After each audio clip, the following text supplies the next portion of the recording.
नमस्कार, मैं मनीष कुमार और आप देख रहे हैं हिंदुस्तान टीवी। आज हम अपनी स्टूडियो में हैं और हमारे साथ एक खास मेहमान जुड़ रहे हैं जिनका नाम है अभिषेक प्रसाद उर्फ गुड्डू। हम आपको अभी तक कई तरह की खबरों से रूबरू कराते आ रहे हैं।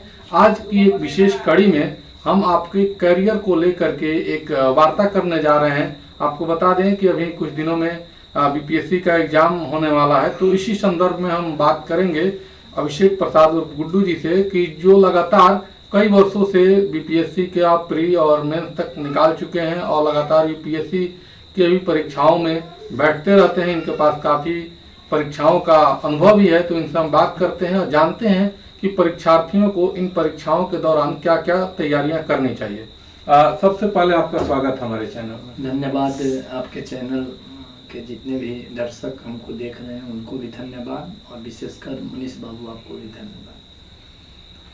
आज आपने बताया कि काफ़ी दौर से आज बच्चे का काउंटडाउन चल रहा है और अतुल प्रसाद जी जो बिहार बीपीएससी के जो अध्यक्ष हैं उनके द्वारा 30 सितंबर को ही एग्ज़ाम लेना तय है, निश्चित भी है। और कल एडमिट कार्ड भी 26 तारीख को एडमिट कार्ड जारी हो जाएगा बच्चों को।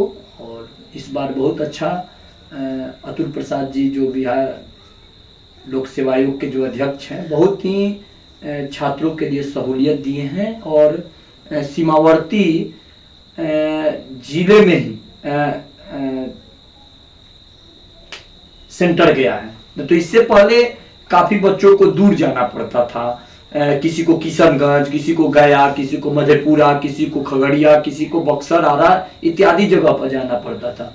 यह बहुत ही सराहनीय काम है। मैं तहे दिल से, क्योंकि मैं भी 2014 से मैं भी बीपीएससी का एग्ज़ाम देता चला आ रहा हूँ। 62वीं एग्ज़ाम दिया, 63वीं दिया, 64वीं भी दिया और आज 69वीं देने जा रहा हूँ। मेरा भी एग्ज़ाम छपरा में ही पड़ा हुआ है। तो बहुत ही मैं तहे दिल से मैं अतुल प्रसाद जी को धन्यवाद देता हूँ। सभी छात्रों के द्वारा भी धन्यवाद दिया जा रहा है कि आज छपरा बच्चों को जो सेंटर जा रहा है कितनी सहूलियत हो रही है। नहीं तो बहुत मैं ये पूछना चाहूंगा कि परीक्षा के अंतिम दिनों में परीक्षार्थियों को किस तरह से तैयारी करनी चाहिए। पहले तो मनीष जी मैं श्रोता को और जो इसके तैयारी करने वाले छात्र छात्राएं हैं उनको मैं बताना चाहता हूँ कि पहले अतुल प्रसाद जी का जो ये सराहनीय काम है उसको लेकर के काफी प्रशंसा उनको मिल रहा है। और इस बार आपको पता होना चाहिए कि इस बार जो ई ऑप्शन था, मैं जब से एग्जाम में बैठ रहा हूं बिहार लोक सेवा आयोग के द्वारा जो एग्जाम हो रहा है उसमें 4-4 ऑप्शन पहले हुआ करते थे। मैं जिस बार से मैं बैठ रहा हूं उस समय से 5 ऑप्शन हो गया, मगर इस बार अतुल प्रसाद जी ने 4 ऑप्शन रखा है। और 4 ऑप्शन के साथ ही अगर कोई बच्चा अगर क्वेश्चन अगर 3 गलत बना देते हैं तो उनको एक क्वेश्चन उनसे सही वाले में से एक क्वेश्चन कट जाएगा। इस बार से यह निगेटिव मार्किंग भी लागू, अगले बार ही निगेटिव मार्किंग लागू हो गया था, मगर इस बार से 3 क्वेश्चन पर एक सही आपका डिस्काउंट हो जाएगा। और तैयारी की जहां तक आप बात है तो काफी कम दिन बचा हुआ है। और अतुल प्रसाद जी ने मेंस में भी काफी इस सिलेबस में चेंज भी किया गया है और मेंस काफी टफ नहीं रहा। अब बच्चों को 2 विषय पहले मेंस देना पड़ता था, कोई 2 ऑप्शनल पेपर लेकर के मेंस देना पड़ता था, कोई पॉलिटिकल साइंस, कोई हिस्ट्री, कोई ज्योग्राफी, कोई मैथ, इस तरह से करके। अब कह कि नहीं ऑप्शनल क्वालिफाइंग होगा और ऑप्शनल के लिए रिटन एग्जामिनेशन नहीं होकर के बहुविकल्पिक व्यवस्थाएं होगी और उसमें निगेटिव नहीं रहेगा मेंस में लिए। मगर निबंध जो होगा, एसे जो होगा मेंस के लिए वो काफी महत्वपूर्ण है। जो व्यक्ति निबंध अच्छा लिखने के लिए अगर एक्टिव है, जो निबंध अच्छा लिखता हो, मैंने निबंध पर ही बच्चों को मेंस अच्छा उसका परफॉर्मेंस जांचा जाएगा। मैं उसके लिए इस बार ऑलरेडी 68वीं में मेंस हुआ है, उसमें निबंध की जो आप देखेंगे पेपर बहुत ही अच्छा रहा है, बहुत ही अच्छा रहा। और अब तो मात्र 6-7 दिन बचे हुए हैं। बच्चों को अब क्या पढ़ना चाहिए, बहुत अच्छा आपने प्रश्न किया है। तो बच्चों के लिए पहले तो 150 का क्वेश्चन आता है और 4 ऑप्शन रहेंगे इस बार। 5 ऑप्शन के गलतफहमी में बच्चे न रहें, अब 4 ही ऑप्शन रहेंगे। तो बच्चों में सबसे अधिक तो करेंट अफेयर्स पर ध्यान देना चाहिए, क्योंकि बच्चों के अंदर करेंट अफेयर्स काफी महत्वपूर्ण रोल अदा करता है पीटी क्वालिफाई करने के लिए। और बच्चे के पीटी का क्वालिफाई करना है तो करेंट अफेयर्स पर विशेष ध्यान देना पड़ेगा। 6 महीने के अंदर का जो आपको मार्च से लेकर अब तक या जनवरी से लेकर अब तक जितने भी करंट अफेयर्स हैं उस पर विशेष फोकस करना चाहिए। और बाकी बिहार जो एक अध्ययन जो इम्तियाज अहमद का है उस पर विशेष फोकस होना है, क्योंकि हिस्ट्री के साथ साथ बिहार का हिस्टोरिकल बैकग्राउंड बहुत जरूरी है।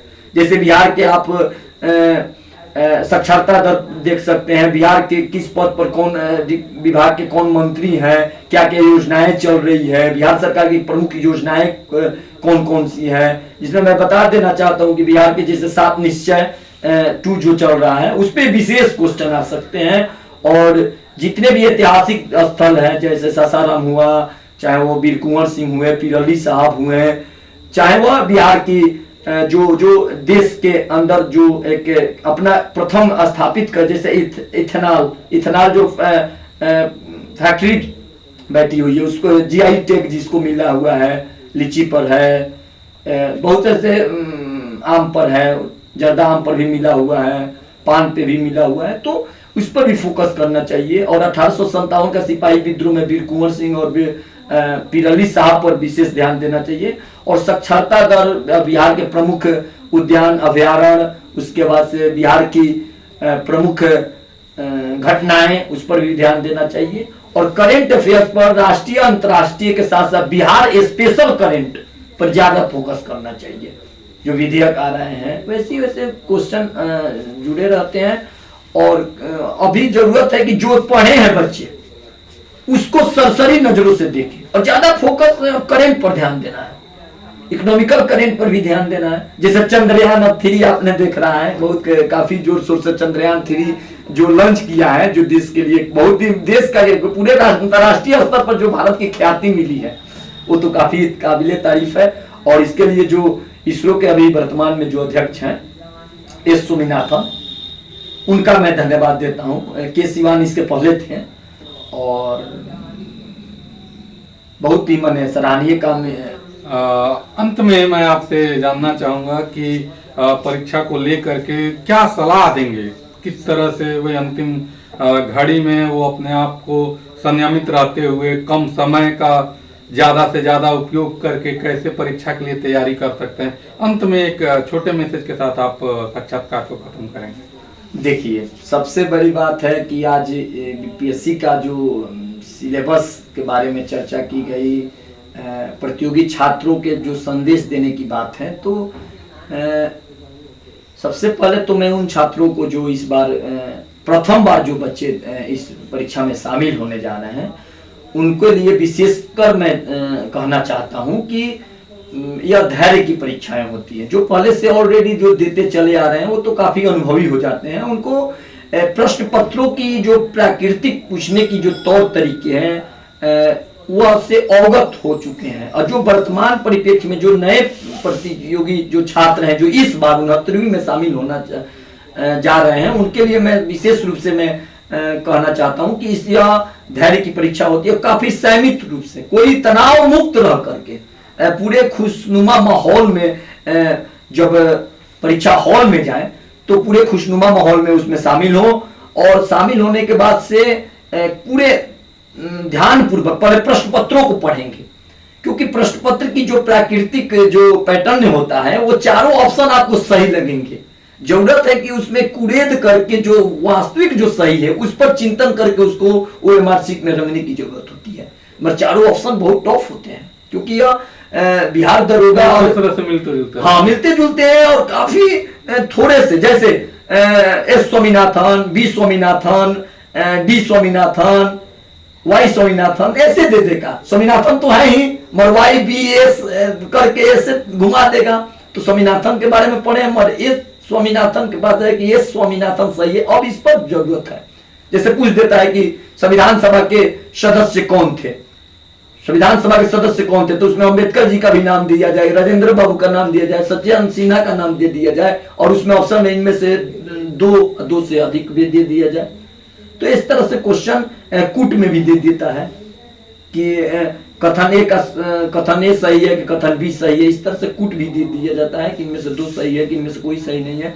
ऐसे करके तो बच्चे को धैर्यपूर्वक प्रश्न पत्रों को पढ़ने की जरूरत है, और काफी प्रश्न पत्र पढ़ने के बाद से चिंतन करने के बाद ओएमआर शीट पर अपना जो सही हो उसको ओएमआर शीट को रंगेंगे, क्योंकि काफी निगेटिव मार्किंग है, इसको ध्यान में रखना है। अगर 3 क्वेश्चन आप अगर गलत कर देते हैं तो आपका जो सही क्वेश्चन से 1 नंबर को डिस्काउंट कर दिया जाएगा। और मैं उन प्रतिभागियों को मैं बता देना चाहता हूं कि लक्ष्य कोई बड़ा नहीं, प्राप्त तो वही किया जो डरा नहीं, और सत्य कहने के लिए शपथ की जरूरत नहीं होती है, और नदी को बहने के लिए किसी पथ की जरूरत नहीं होती है। जो इस बार 69वीं में बैठ रहे हैं छात्र छात्राएं, उन्हें किसी पथ में किसी रथ की जरूरत नहीं होती है। और काफी मेहनत से पढ़ें, और मेरी शुभकामनाएं हैं, क्योंकि मैं काफ़ी यूपीएससी और बीपीएससी का एग्जाम में देते चला आ रहा हूं, और मेरे शुभकामना रहता है कि जो भी इस परीक्षा में शामिल हो रहे हैं छात्र छात्राएं, उनको माँ सरस्वती ईश्वर उनको सफलता दे, और सफलता प्राप्त करके एक एसडीएम डीएसपी बीडीओ सीओ बन करके अपने गांव, राज्य, जिला का नाम रोशन कर सकें। आपने हमें अपना कीमती समय दिया, इसके लिए आपको बहुत बहुत धन्यवाद।